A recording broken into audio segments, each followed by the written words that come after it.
dengan digandeng oleh pamannya, yaitu Sang Lurah Pangeran.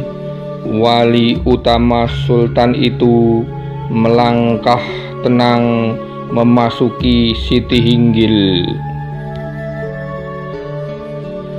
Beberapa abdi dalem Suronata itu melangkah menyusul di belakangnya dengan seragam mereka yang mencolok berwarna putih, sedangkan bebet bawahnya berhias batik berpola wahyu tumurun yang biasa dikenakan untuk beriktikaf menyongsong malam Lailatul Qadar.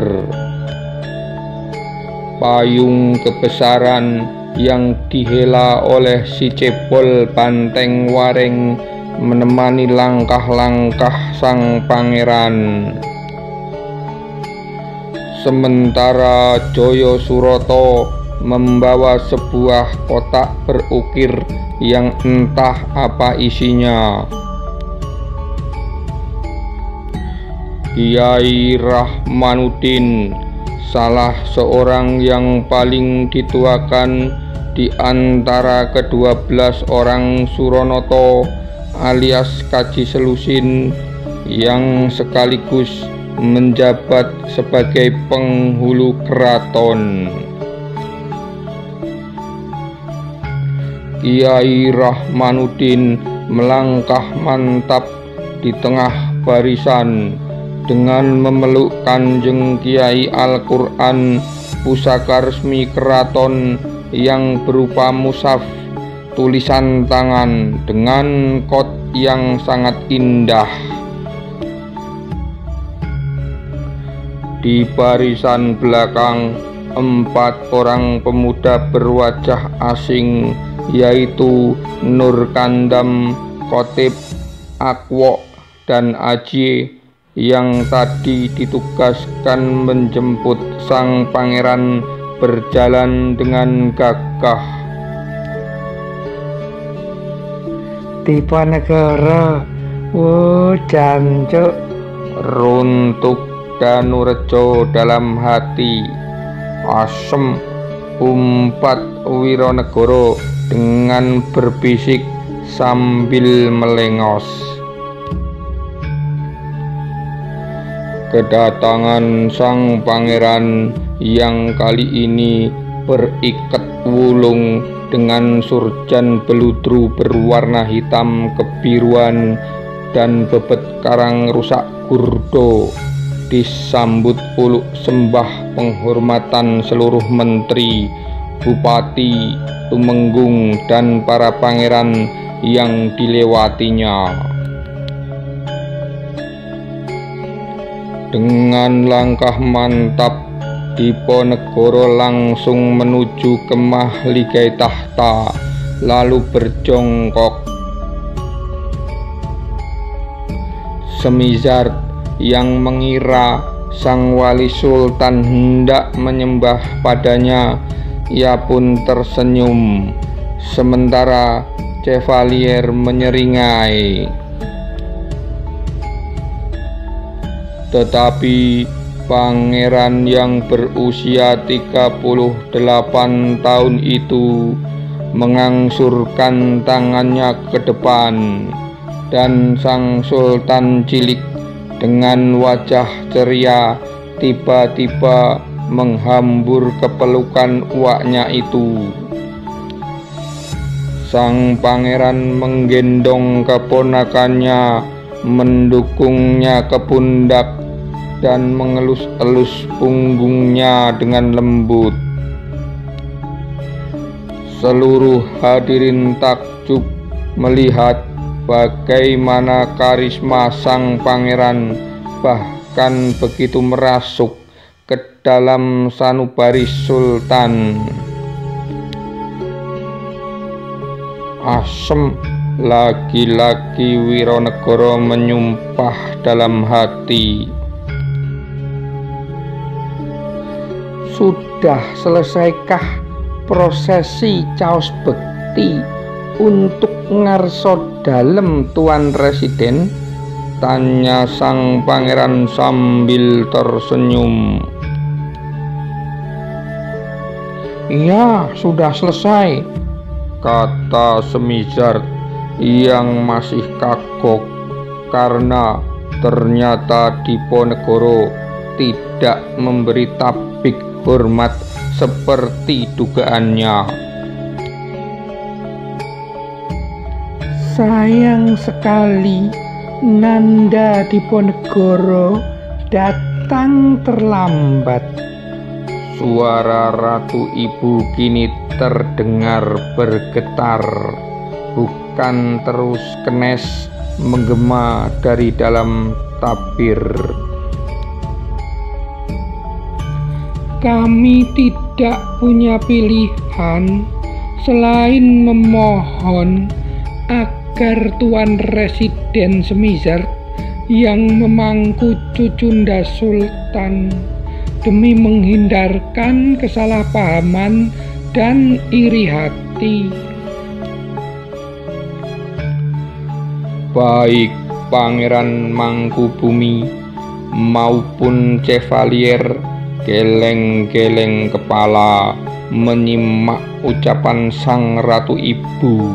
Biasanya sifat munafik di kalangan orang Jawa melekat pada prianya, tapi di Keraton Yogyakarta para wanitanya rupanya tidak mau kalah.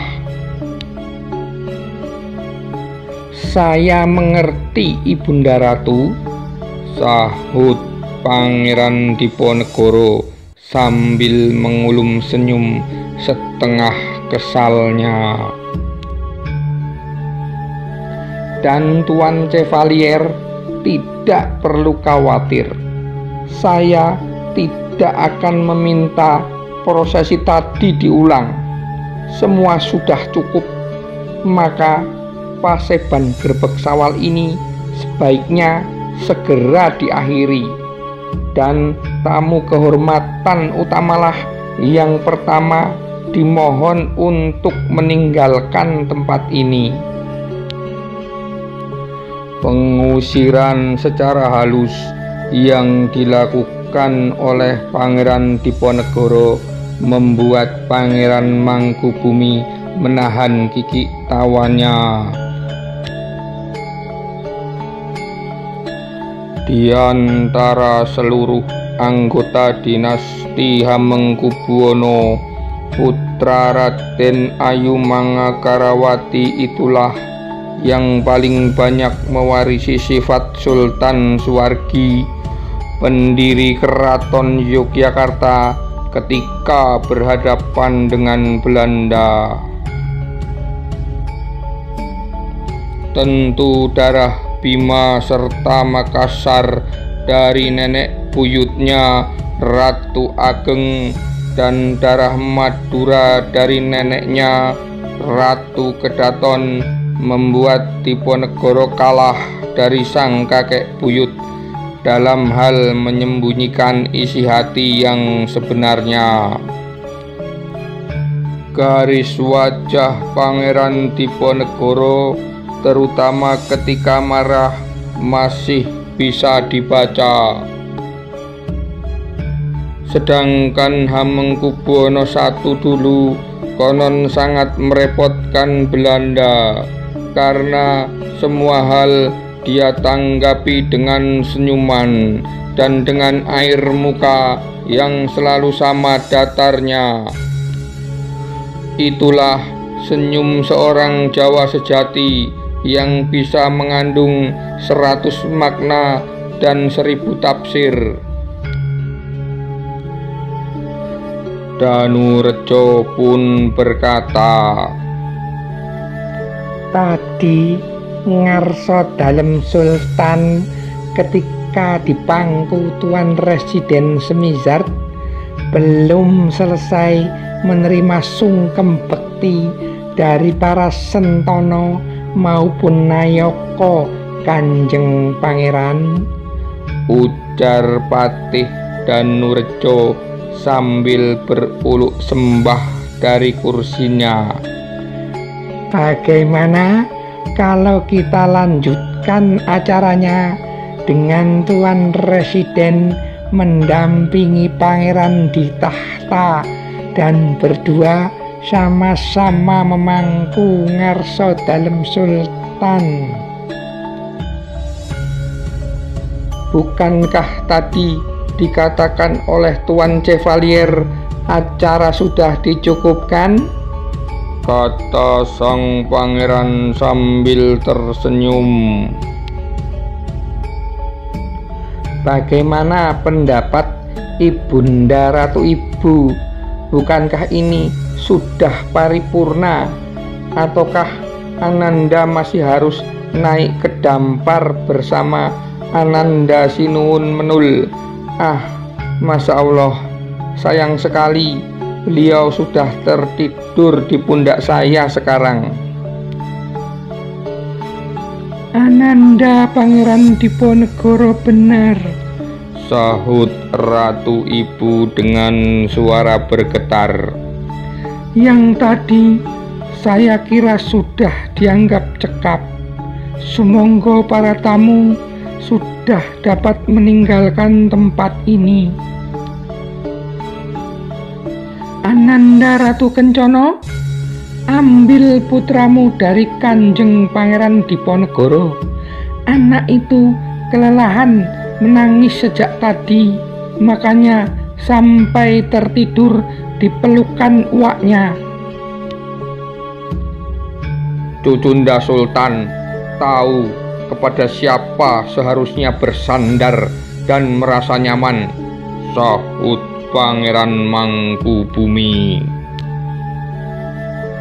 Ratu Kencana, segera. Ratu Ibu berbicara agak keras. Injih Kanjeng Ibu, jawab Ratu Kencana, berjalan dalam langkah malu-malu dan melirik sebentar ke arah ayahnya Patih Danurejo IV. Ratu Kencana kemudian mendekat ke arah mahligai tahta. Di sana Semizard dan Chevalier masih mengapit Pangeran Diponegoro. Sang residen tampak kikuk, sedangkan asistennya yang tadi telah meremas pantat Ratu Kencana tampak salah tingkah. Adapun Ratu Kencana justru tidak sanggup melihat ke arah kakak dari almarhum suaminya, sekaligus sahabat mengaji ayahnya semasa muda itu, yaitu Pangeran Diponegoro. Ratu Ibu sudah pernah mengupayakan agar dia dinikahkan dengan Diponegoro. Ya, sosok gagah yang karismatik itu tentu akan menjadi pengisi hidup yang sempurna baginya setelah menjanda. Lagi pula si Menul Sultan bocah itu sudah cocok dengan uaknya, tapi sungguh malang Diponegoro menolaknya. Diponegoro justru memilih menikahi Raden Ayumaduretno dari mendiang Raden Ronggo Prawirodirjo III, si pemberontak, dengan hasil pernikahannya dengan putri Sultan Hamengkubuwono II. Menerima si Sultan bocah dari uluran tangan Diponegoro, dengan gemetar Ratu Kencana mundur dengan tergesa ketika langkahnya nyaris terserimpet kain bawahannya. Si Chevalier yang tadi meremas pantatnya, yaitu dia si asisten residen itu, mengambil keuntungan dengan menahan badannya disertai seringai senyum penuh nafsu. Malang baginya, sang putra terbangun dari tidur dan kembali menangis Sambil menahan malu setengah berlari, Ratu Kencana masuk ke balik tabir. Sayang, gending Sri Kundur tidak ditabuh oleh para niyaga, ujar Diponegoro sambil tersenyum. Tapi kembali dengan hormat saya haturkan kepada Tuan Residen Semizard beserta rombongan. Sesuai urutan, sesudah Baginda Sultan, tuan-tuan sekalian telah dapat meninggalkan pahargyaan ini. Baiklah kalau begitu, Tuan Pangeran Diponegoro, sahut Semizard yang merasa memang tidak ada gunanya lagi berlama-lama di sini. Kemarin kalau tidak salah, Tuan Chevalier sudah mengirim utusan ke Puri Tegalrejo untuk mengundang Tuan pada pesta jamuan Wisma Residen. Sudahkah Tuan terima undangannya? Tentu Menir Semizard, saya sudah menerima undangannya, jawab Pangeran Diponegoro.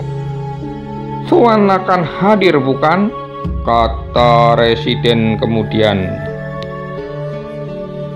Itu saya akan mengusahakan, tetapi saya belum berani berjanji.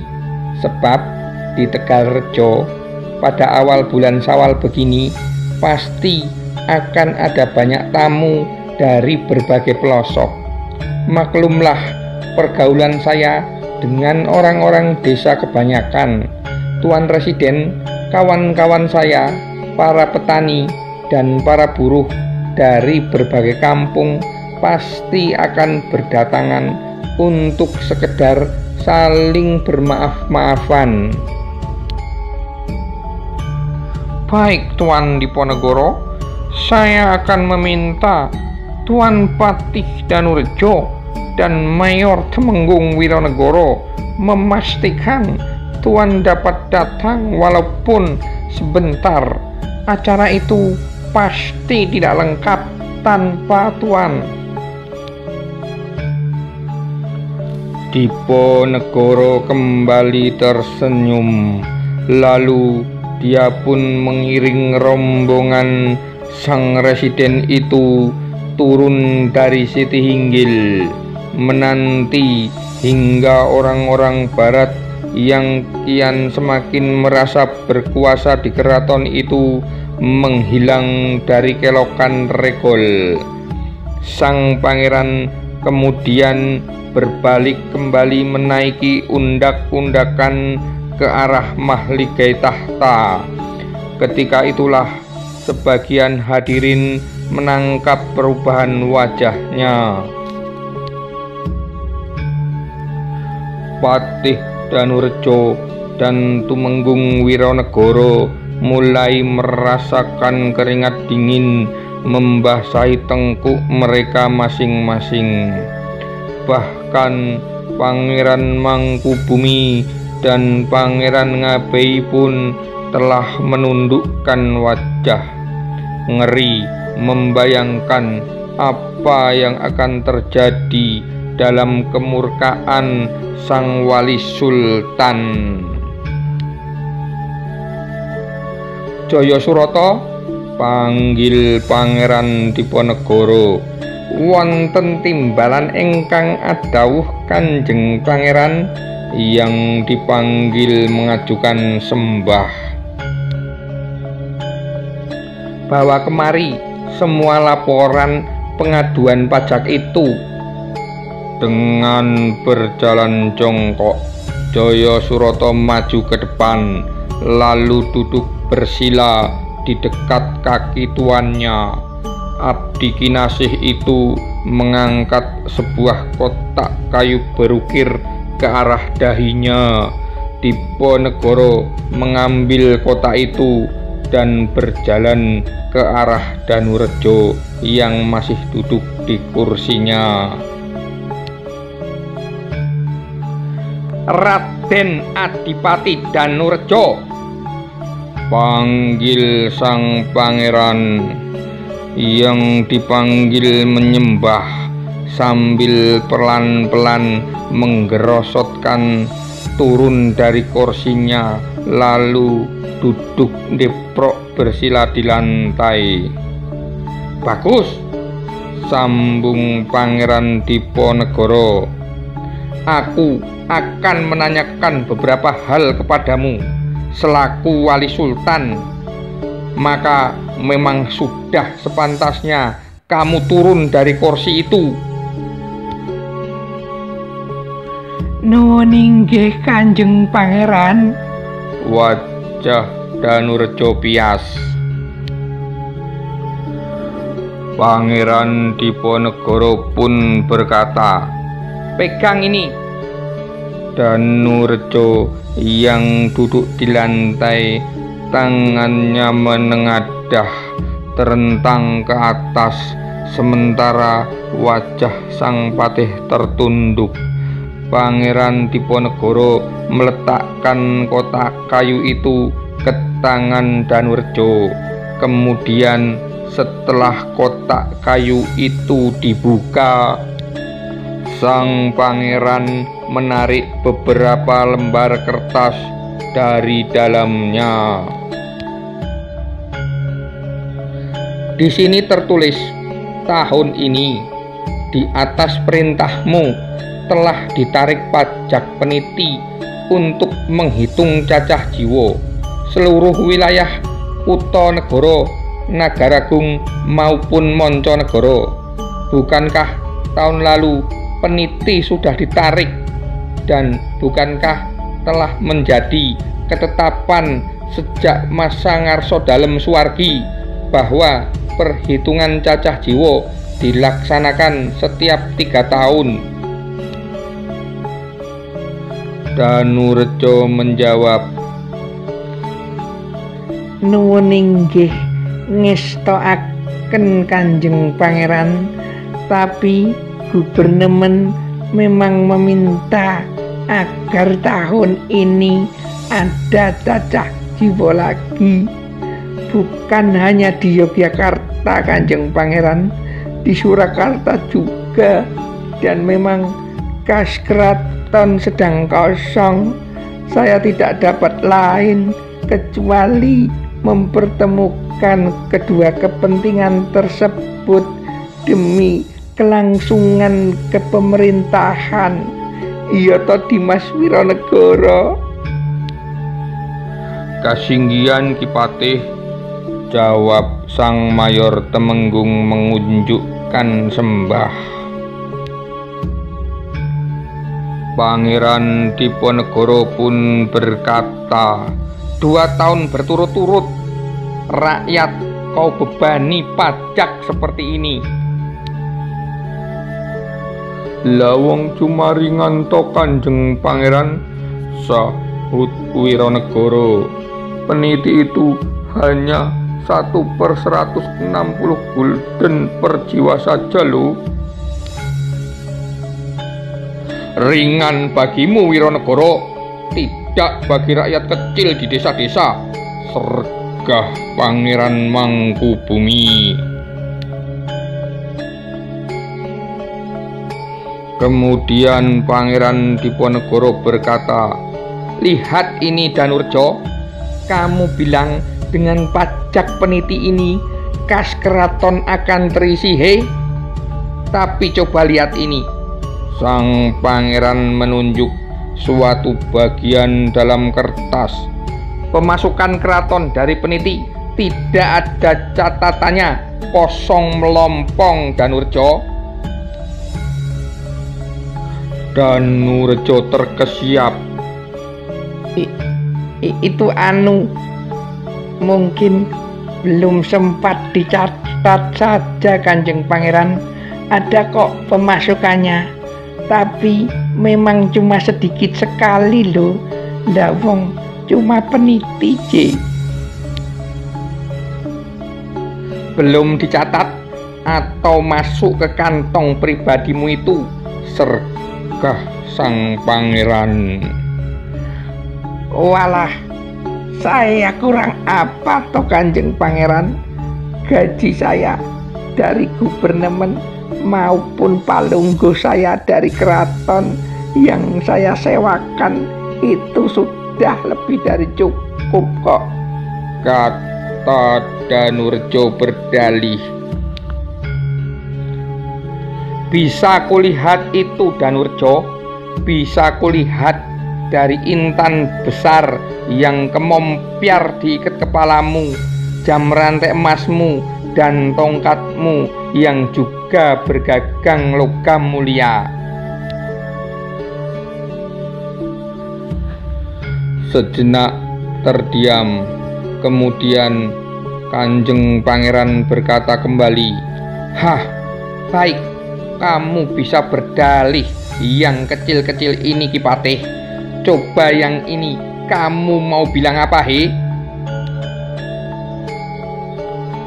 Belum selesai belingsatan atas penyebutan beberapa barang mewah kebanggaannya oleh sang Pangeran, Danurjo harus terbelalak melihat catatan lain yang telah dicoret-coret oleh sang Pangeran Diponegoro. Paligar, untuk setiap ekor lembu dan kerbau kamu sudah memerintahkan untuk pemungutannya 2 kali dalam setahun ini, tapi hanya sekali tarikan yang engkau laporkan masuk ke kas keraton. Itu pun tidak utuh. Daerah Kedu dan Bagelen yang makmur tidak ada dalam daftar. Terus Pacumpleng, ada laporan bahwa semua tanah yang di atasnya ada rumahnya kamu tarik Pacumpleng ganda, 1 gulden untuk tanah, 1 jung dan 1 gulden untuk bangunannya, tak peduli berapapun ukurannya. Tahun ini juga tidak ada pernikahan sultan ataupun putra-putri sultan di keraton, tapi kamu menarik pasumbang dari rakyat sebesar 30 sen per jung. Itu semua bisa saya jelaskan Kanjeng Pangeran. Suara Danurjo terdengar bergetar. Kekosongan kas keraton mendesak untuk... Aku belum selesai, Jaya Sentiko. Nuwun inggih, beribu ampun. Wajah sang patih makin bias. Kalau Pangeran Diponegoro sudah memanggil nama kecil, itu artinya kemarahan sahabatnya di waktu muda itu telah memuncak. Ini ada lagi. Ada tarikan Pajendralan 30 sen per jung segala. Kapan terakhir Gubernur Jenderal berkunjung ke sini, hei? Wironegoro menyela. Itu barangkali jaga-jaga saja Kanjeng Pangeran. Siapa tahu. Diam kamu Mukidin. Kamu juga tidak akan selamat dari pertanyaan-pertanyaanku. Tapi nanti dulu, heh. Ini Danurjo, ini catatan pelanggaranmu masih bertumpuk. Sejak kapan kamu membuat tarikan yang disebut pengawang-awang, hei? Kalau tanahnya sudah dipajaki, seharusnya ya sudah. Ini kamu mengada-ada membuat pajak halaman segala. Pajak pakuning untuk para penyewa sawah dari luar desa ini juga keterlaluan. Apalagi masih ditambah pajak pangiring di setiap musim panen kalau mereka hendak melanjutkan sewanya. Penarikan taker juga dilaporkan sangat sering kamu lakukan, padahal tidak ada jalan baru yang kamu buat. Tidak ada jembatan baru yang kamu bangun, tidak ada pasar baru yang kamu dirikan. Edian tenan, kir gaji 24 ketip setiap jung juga kamu berlakukan untuk perawatan bangunan. Tapi sudah 5 jembatan di Kali Bedok, Kali Gajah Wong, Kali Bogowonto yang rusak sejak 2 tahun lalu. Tidak satu pun yang diperbaiki.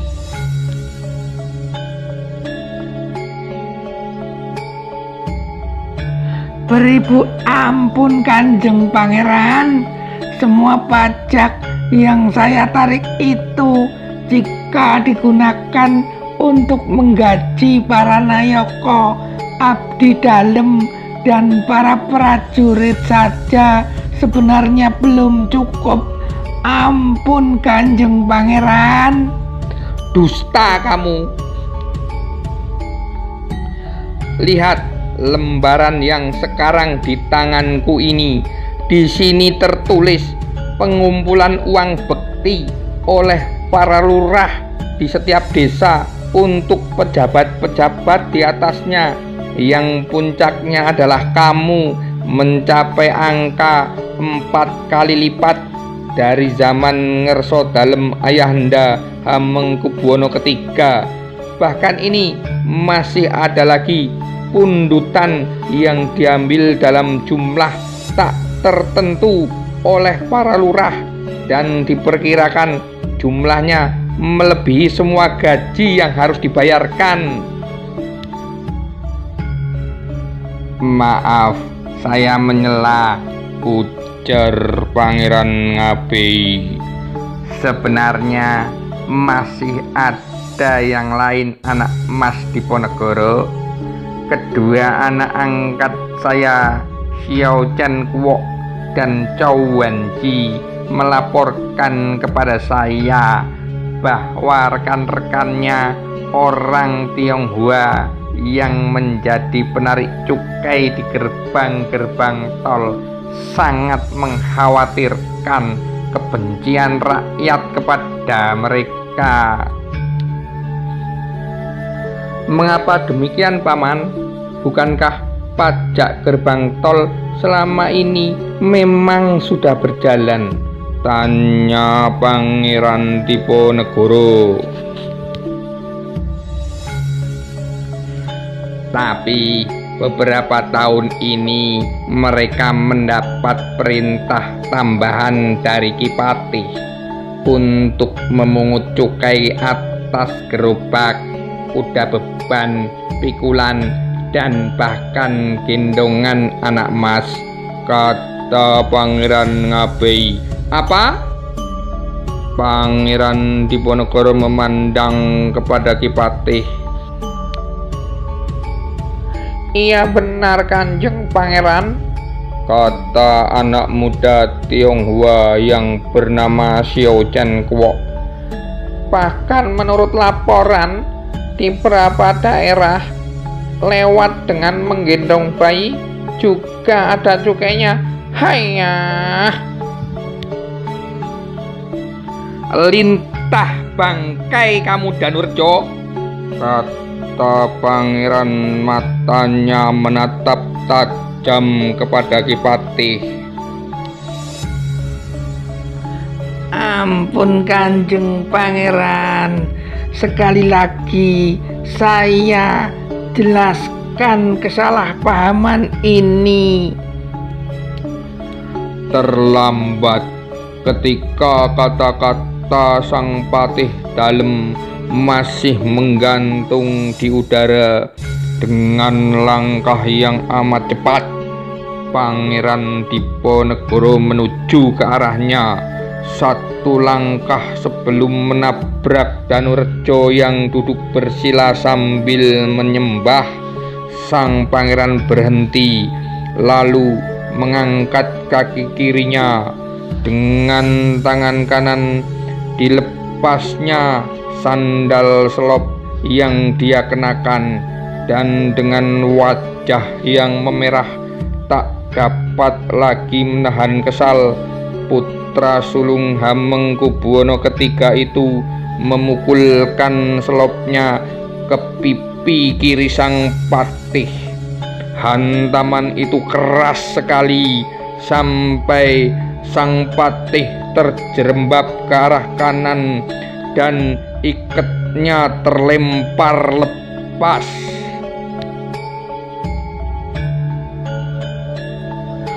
Nyaris semua yang hadir menahan napas ketika sang patih mengaduh terpekik lelaki asal Japan itu dengan gemetar mengingsutkan tubuhnya yang terbaring ke arah kaki Pangeran Diponegoro, lalu menyembah dan memeluk betis dengan memohon ampun sembari menahan tangis.